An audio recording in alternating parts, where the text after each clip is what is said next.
সকালে হাঁটতে বেরোই, হেঁটে এসে এখানে নতুন বাজারে একটা বাজার আছে, এখান থেকে শাকসবজি কিনি, মানে তরতাজা শাকসবজি পাওয়া যায়, কুমড়ো ফুল এটা সেটা। এখানে অনেক লোকজনের সমাগম হয়, আমরা অনেক সবাই এখান থেকে হাঁটার পরে এখান থেকে বাজার ঘুরে যায় মোটামুটি।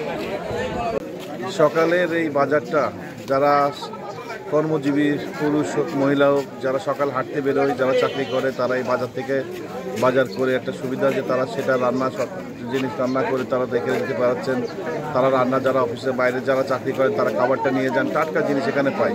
এটা মাগুরাবাসীর জন্য খুবই সুন্দর একটা পরিবেশ এবং এই সকালের বাজারটা আসলেই এসেনশিয়াল।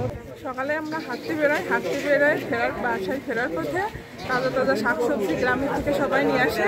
আমরা এগুলো অনেক কম দামে নিয়ে যেতে পারি, আর এরা অনেক সবজি নিয়ে আসে। আমরা দেখে শুনে ভালো তাজা সবজি এখান থেকে নিয়ে যাই। টাটকা অনেক শাকসবজি পাওয়া যায় এবং অনেক চেনা লোকের সাথে দেখা হয়, আর সবাই একসাথে খুব মজা লাগে। বেশ একটা ভালো একটা পরিবেশ। পৌরসভার উচিত যে এখানে একটু তাদের যদি পেট্রোনাইজ করে, তাদেরকে এখানে একটু বাজারের ছাউনির ব্যবস্থা বা তাদের একটা আনুষঙ্গিক উন্নয়ন ব্যবস্থাগুলো করে দেয়, তাহলে এই বাজারটা আরও ভালোভাবে বসবে এবং আমরা যারা ক্রেতা আমাদেরও সুবিধা হবে, বিক্রেতাদেরও সুবিধা হবে। কারণ